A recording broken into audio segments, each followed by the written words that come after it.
UDISE portal पर सत्र 2026-27 में कक्षा 1 में बच्चों के एडमिशन के लिए जो ऑप्शन है वो ऑप्शन एक्टिव हो चुका है। यदि अभी तक आप लोगों ने यूडाइस पोर्टल पर कक्षा 1 में बच्चों को ऐड नहीं किया है तो इसको ऐड किस प्रकार से कर सकते हैं, कौन कौन सी सावधानी आप लोगों को रखनी है जिससे बच्चे का नाम ऐड करते समय किसी भी प्रकार की कोई भी गलती ना हो। इससे पहले यदि आप लोग मेरे चैनल पर पहली बार आए तो मेरे चैनल को सब्सक्राइब कर लीजिएगा, वीडियो को हाइप कर लीजिएगा ताकि यूडाइस पोर्टल से संबंधित आगे आने वाली जो भी ऑनलाइन ऑफलाइन अपडेट होती है उसकी जानकारी सबसे पहले आप तक पहुंचती रहे। तो सबसे पहले आप लोग गूगल क्रोम को ओपन कर लेना। ओपन करने के बाद में सर्च करना यूडाइस पोर्टल, उस पर क्लिक करेंगे तो फर्स्ट वाला ऑप्शन आएगा, उसको क्लिक कर लेना है। उसके बाद लॉगिन फॉर ऑल मॉड्यूल्स इस वाला ऑप्शन पे आपको क्लिक करना है। क्लिक करने के बाद में यहाँ से आपको अपनी स्टेट सेलेक्ट कर लेनी है। उसके बाद स्टूडेंट मॉड्यूल्स के सामने लॉगिन लिखा हुआ है, लॉगिन पे क्लिक करना है। लॉगिन पे क्लिक करने के बाद में आपको यूडाइस पोर्टल के आईडी और पासवर्ड डालकर लॉगिन हो जाना है। उसके बाद में 2026-27 इस वाला ऑप्शन में आपको क्लिक कर देना है। क्लिक करने के बाद इस तरह का मैसेज होगा, इसको आपको ऐसे क्लोज कर दीजिएगा। अब यहाँ पर देखिए कक्षा 1 लिखा हुआ आ रहा है, आपको सिंपल इस कक्षा 1 पे क्लिक करेंगे तो यहाँ पर देखिए दो प्रकार के ऑप्शन नजर आएंगे आपको, ऐड स्टूडेंट और व्यू एंड मैनेज वाला ऑप्शन। तो आपको ऐड स्टूडेंट वाला ऑप्शन पर क्लिक कर देना है। इस पर क्लिक करने के बाद में यहाँ पर विद्यार्थी की जनरल प्रोफाइल ओपन हो जाएगी। इसमें आप लोगों को एंट्री करनी है। जैसे सबसे पहले यहाँ पर आपको स्टूडेंट का नाम लिखना है। उसके बाद स्टूडेंट का जेंडर सेलेक्ट कर लीजिएगा। स्टूडेंट की जो भी डेट ऑफ बर्थ है वो इस कैलेंडर के माध्यम से आपको सिलेक्ट कर लेनी है। उसके बाद स्टूडेंट स्टेट कोड, इसको आपको खाली छोड़ देना है। यहाँ पर मदर्स का नाम लिख देना है, यहाँ पर फादर का नाम लिख देना है।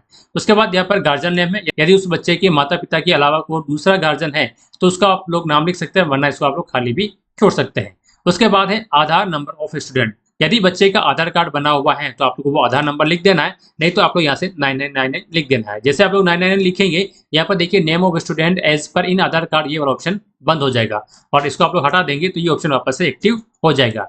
यानी कि इस ऑप्शन का मतलब है कि बच्चे का आधार कार्ड में क्या नाम लिखा हुआ है वो सेम टू सेम नाम आप लोगों को यहाँ पर टाइप कर देना है। उसके बाद अगला वाला ऑप्शन है एडमिशन डेट। यहाँ पर जिस दिन आपकी स्कूल में बच्चे को आपने एडमिशन दिया है वो तारीख आपको कैलेंडर से सिलेक्ट कर लेनी है। उसके बाद मोबाइल नंबर आपको लिख देना है। अल्टरनेट मोबाइल नंबर अगर कोई हो तो लिखना है, वरना आपको खाली छोड़ देना है। यदि विद्यार्थी CWSN है तो आपको इस पे क्लिक करना है, वरना आपको नो पे क्लिक कर देना है। ये सारी जानकारी आपको फिल करने के बाद में सिंपल सेव वाले ऑप्शन पे क्लिक कर देना है। सेव करने के बाद में यहाँ पर आपको कंफर्म करने के लिए कहेगा तो आपको आई एग्री पे क्लिक कर देना। आई एग्री पे क्लिक करने के बाद में फिर से उस स्टूडेंट की पूरी डिटेल आपकी स्क्रीन पे शो हो जाएगी। एक बार आप लोग अच्छी तरह से चेक कर लेना है, उसके नाम, फादर्स नेम, मदर्स नेम और डेट ऑफ बर्थ बिल्कुल सही होनी चाहिए। अगर ये सारी जानकारी बिल्कुल सही है तो आपको इस पर कंफर्म पे क्लिक कर देना है, बच्चा ऐड हो जाएगा। जब स्टूडेंट ऐड हो जाएगा तब आपको नेक्स्ट स्टूडेंट ऐड करने के लिए कहेगा, तो आप लोग इसी प्रकार से लगातार सारे स्टूडेंट को ऐड कर लेना है। लेकिन यहाँ पर कुछ प्रॉब्लम आ सकती है, उस प्रॉब्लम के बारे में आप लोगों को बता देता हूँ। पहली प्रॉब्लम तो ये है कि ये जो यूडाइस पोर्टल है, यदि पूरे इंडिया में किसी भी जगह पर अगर एक ही बच्चे का नाम हो, चाहे माता पिता हो, चाहे डेट ऑफ बर्थ हो, तो वो वहां पर एक एरर शो हो जाता है कि वो कहता है कि क्या बच्चा वास्तव में अलग बच्चा है या फिर वही बच्चा है।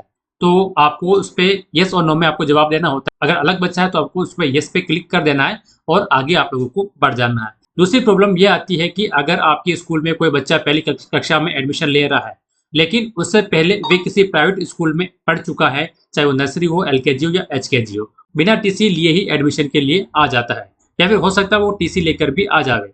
लेकिन यदि वो कक्षा 1 की टीसी लेकर नहीं आता है, वो LKG या फिर नर्सरी की टीसी लेके आता है और आपके स्कूल में LKG, नर्सरी और HKG नहीं चलती है, यानी कि PP3, PP4, PP5 जो क्लास होती है वो क्लास नहीं चलती है, तो आप उस बच्चे का एडमिशन यूडाइस पोर्टल पर नहीं कर पाएंगे।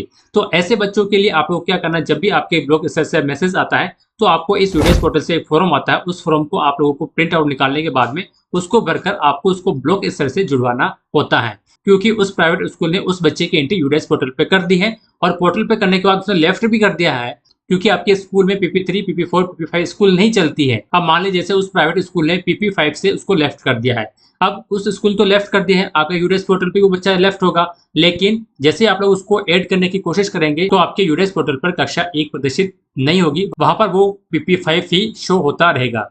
तो क्योंकि अब आपके विद्यालय में तो आपके स्कूल में तो PP5 क्लास चलती नहीं है, तो आपको उसको कक्षा 1 में एडमिशन कैसे देंगे। तो ऐसे बच्चों को आप लोगों को जो फॉर्म आता है वो फॉर्म भरने के बाद में ब्लॉक स्तर से उस विद्यार्थी को यूडाइस पोर्टल पर जुड़वाना होता है। तो इस चीज का आप लोगों को थोड़ा सा विशेष रूप से ध्यान में रखना है। बाकी कक्षा 1 में विद्यार्थियों को जोड़ने का जो तरीका वो मैंने आपको बता दिया, बिल्कुल सिंपल सा तरीका है। अब जब आप सभी बच्चों को जोड़ लेंगे तो आपको फिर से ऐसे बैक आ जाना है। बैक आने के बाद में फिर से इस क्लास पे क्लिक करेंगे तो व्यू एंड मैनेज वाला ऑप्शन आपको दिखाई देगा। अब व्यू एंड मैनेज वाला ऑप्शन पे क्लिक करने के बाद में कक्षा 1 में जितने भी विद्यार्थी जुड़े हुए हैं वो सारी लिस्ट यहाँ पर ओपन हो जाएगी।